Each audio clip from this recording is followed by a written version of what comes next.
Hi there. My name is Sarah, and today I'm going to show you how to make a great version of healthy meatballs, turkey meatballs. I'm sitting down because I can't figure out how to do my camera so you can see the cutting board and my head. I'm a little bit taller. So the first thing you want to do is get 2 carrots and you peel them, which I'm sure you all know how to do.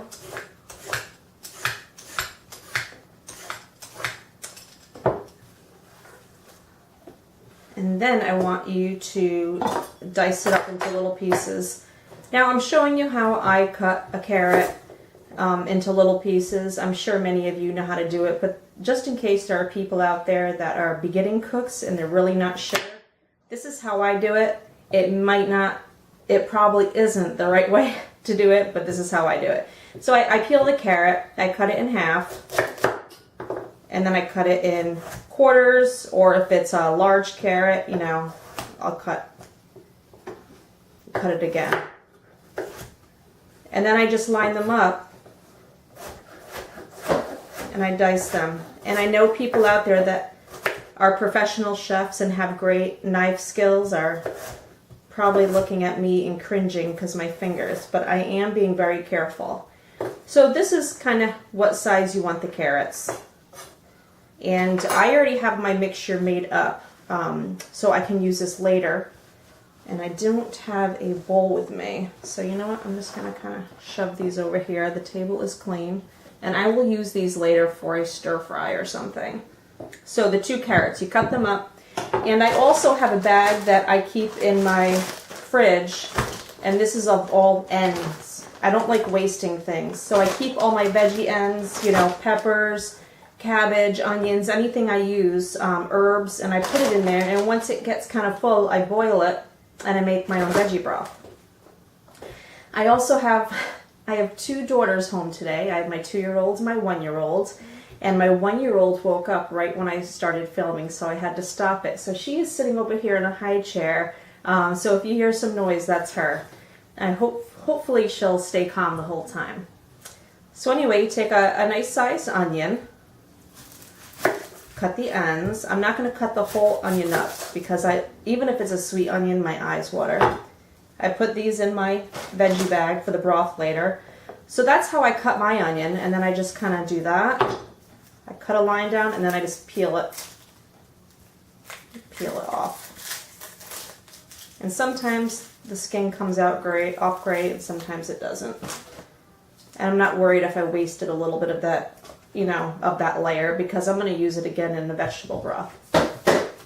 So I cut it in half,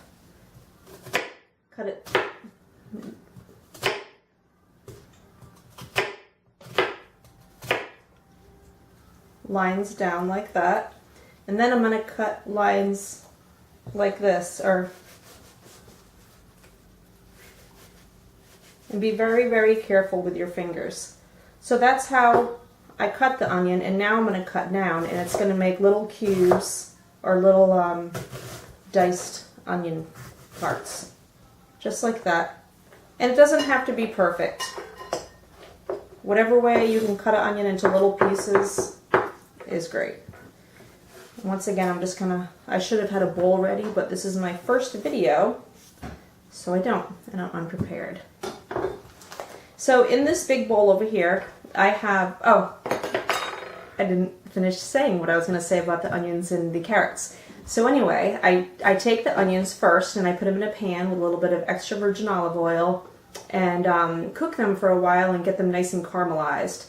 And I add the carrots in, and then I take 2 frozen chopped spinach boxes. I think they're like $1 something in the freezer section. And I throw those in there too. If you can, and you're not impatient like myself, because I had to do a lot of, you know, pressing after to get the moisture out, and you can even see now there's a lot of moisture still left into this mixture.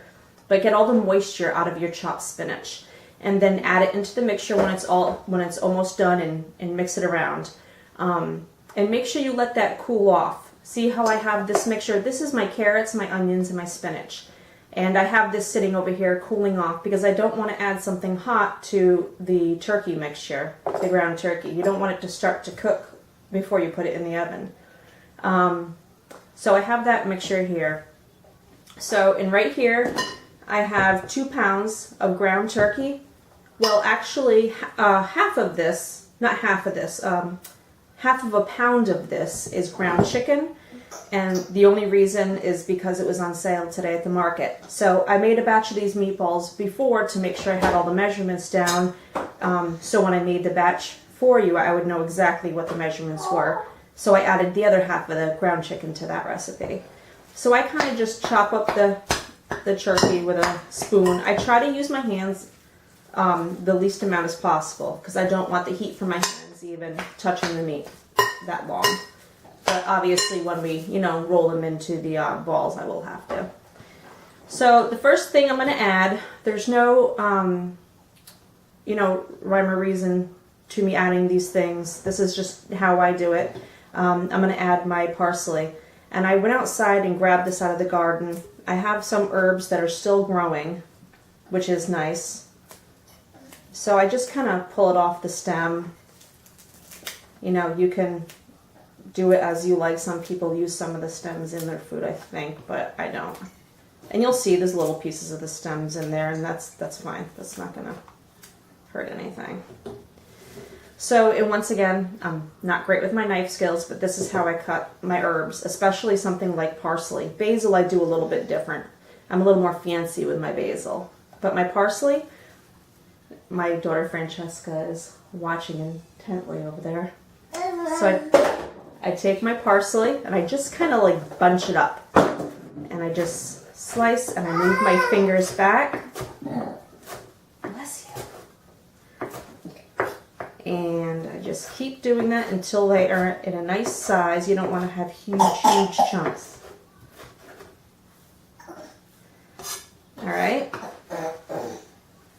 So it's like a good handful when it's all chopped up. Throw that in there.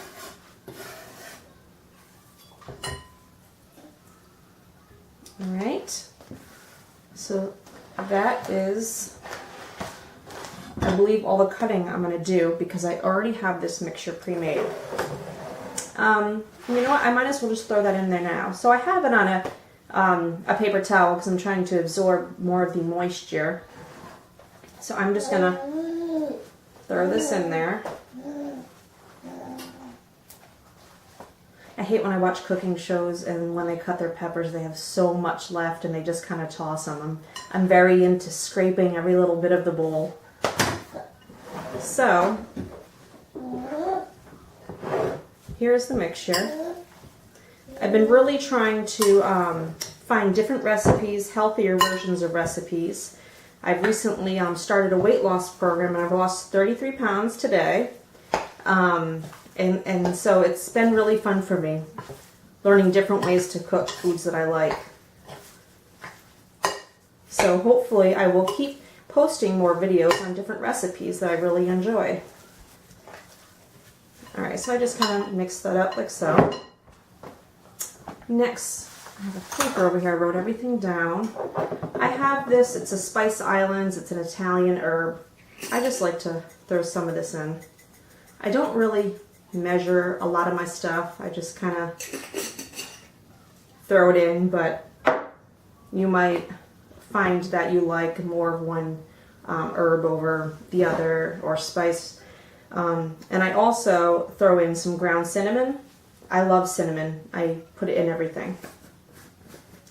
And I just kind of, and that's good. You don't want to do too much. But it has a good flavor. I actually made these meatballs before, like I said, and I couldn't wait, so I took some of the mixture and I put it in a frying pan and I cooked it for myself and I had it for lunch. It was really good. I kind of formed it more like a hamburger size opposed to a meatball. So I'm just mixing this up a little bit. The next thing we are going to add is something called TVP. It's textured vegetable protein. It's kind of crunchy. If you look in the back, the ingredient is defatted soy flour. I personally like to use this instead of breadcrumbs. It kind of helps things bind together My husband has actually made sausage patties using this and just a bunch of herbs and I think an egg. And it came out really good. It was kind of crumbly, but really good. But you can kind of explore with this stuff. And, you know, if this is something that you're not into, you know, you could put in breadcrumbs if you want. I'm not eating the bread or you know, things like that. But you could try that. Or even oatmeal. Oatmeal is a great thing. So I believe I put in, yes, 1 cup. The little spills, that's fine. I'm not worried about it. So I guess it was a teeny bit more than a cup total. This is a half a cup. Once again, my husband, he likes to cook a lot, and I'm not sure where he put my 1 cup measuring cup. So I'm just kind of mixing this up a little bit. The TVP is going to start absorbing things. And then next, of course, chopped garlic would be, you know, the better option, but I buy these huge things and I just throw them in. Huge spoonful of garlic.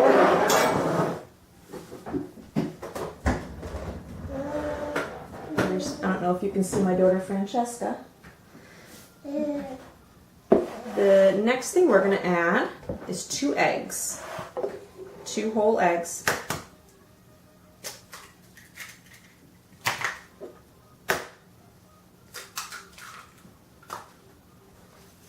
Kind of mix this up a little bit.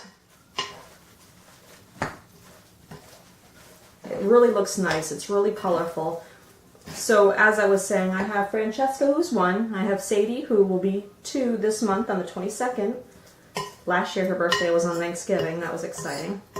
And then my oldest daughter is 6, and she is in kindergarten right now, and she's at school. And my husband is in the Navy. He's out to sea right now, so I have to try to do things when I can. But anyway, my girls are pretty picky. Not Francesca, but the rest of them are. And this is a great way to sneak vegetables into their food. You know, it's great. It's got great spinach, it's got onions, it's got carrots. Let me just give her a banana quick so she will stay quiet. Here we go. The next thing we're going to, salt and pepper. You know, my mother never ever adds salt to anything she cooks because she's worried about extra sodium. And you know, salt is a flavor enhancer. You need to add salt to everything. You don't need to add a ton, but when you're cooking, you know, it's really good. But I just don't get that whole theory about not adding salt to anything. She said she'll add it at the end, but I personally prefer to add it while I cook, and then I don't add it at the end. Once in a great while. There are a couple things that I just love salt in. Turkey. Turkey is something that after I get it, I sit there and I put salt on it and I dip it in cranberry sauce.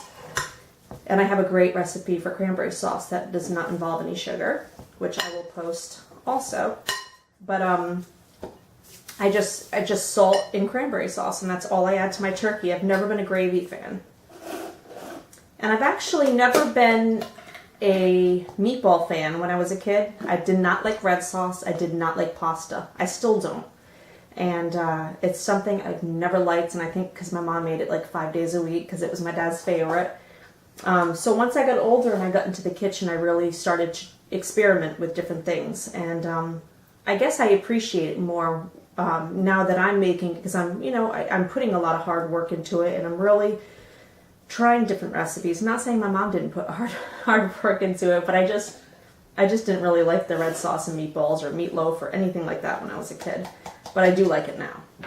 So I buy something called reduced fat feta, which is great. It tastes just like regular feta, so there's no reason for me not to have this. Fat-free feta? Not really. I don't really like that. And there I have a half a cup of the reduced fat feta.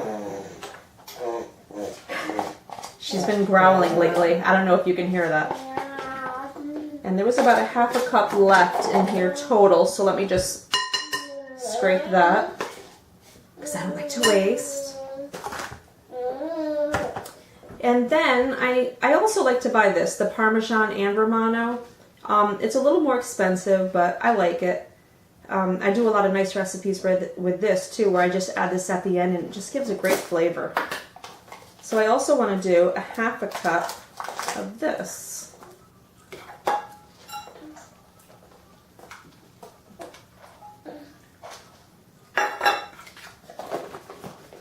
Perfect.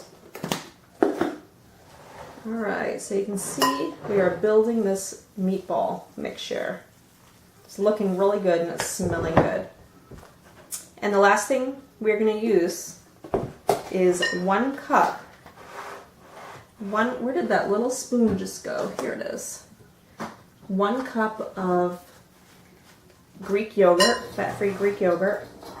It gives a really nice, like, not creaminess, but just a really good moisture to the meatballs.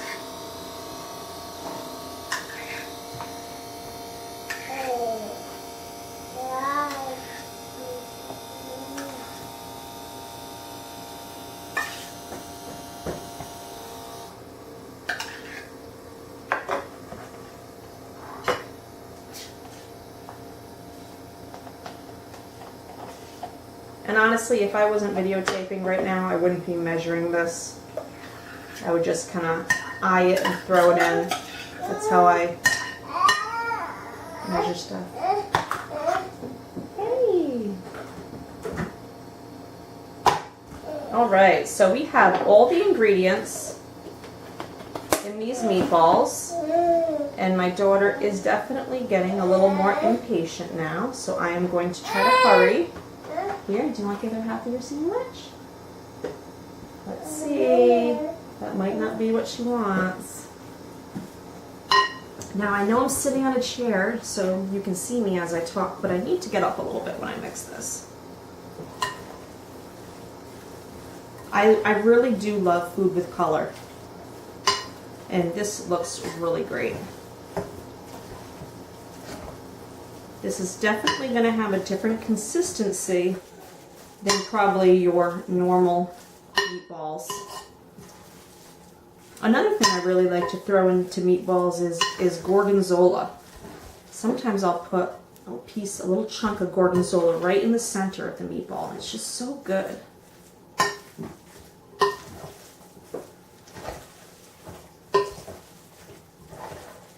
These are so moist, and what I do, especially because my husband's out to sea a lot, and it's kind of crazy with 3 kids, is I make things ahead. Like, this recipe will yield 35 good-sized meatballs. And what I do is I make the meatballs and I freeze them, put them in a Ziploc and freeze them, and they are so quick and easy. You just take them and throw them in the microwave for a minute or whatever. I'm not sure how the temperature of your microwave or how it cooks, how fast it cooks. But it's a great snack for me, to have a meatball here or there for the protein with vegetables, things like that. Or even for dinner, to serve that with some vegetables. That would be my dinner. And then, for the girls, I'd maybe do some rice or pasta with their meatballs, especially with all these vegetables. And it's kind of funny because my daughters do not like red sauce either. And I don't know if it's just because I don't really make it often, so they might not be used to it. So here is what your mixture is going to look like. Behind me,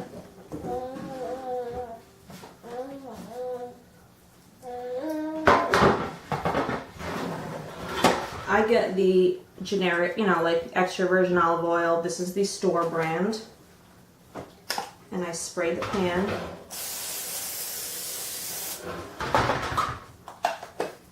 I have the oven heated to 400. It's preheated to 400. If you have rings, take them off before you start forming any meatballs, especially these. And it's a lot different. I just kind of, it forms really quick and very easy. I just plop it down like that. And, I was thinking later that, maybe I should have put some makeup on or something before I did this little cooking thing that I want to put on YouTube. That would have been nice, but I was just trying to rush around and get everything going so I could tape before Francesca woke up, but that did not work. Hold on, Fran. So it's going to take me a minute to make 35 meatballs. And as you can see, I'm doing them pretty big. You have the oven at 400, and you're going to want to flip them halfway through. And let me show you the end product, what they look like.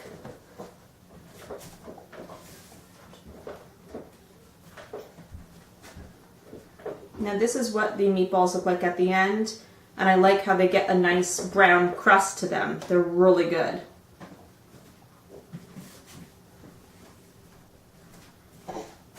And let me see. Let's have a taste tester. Let me get a fork, and I will see if Francesca likes these. You will be the ultimate taste tester.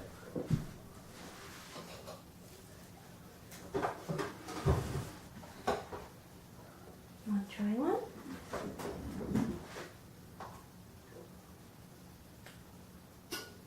Want to try one?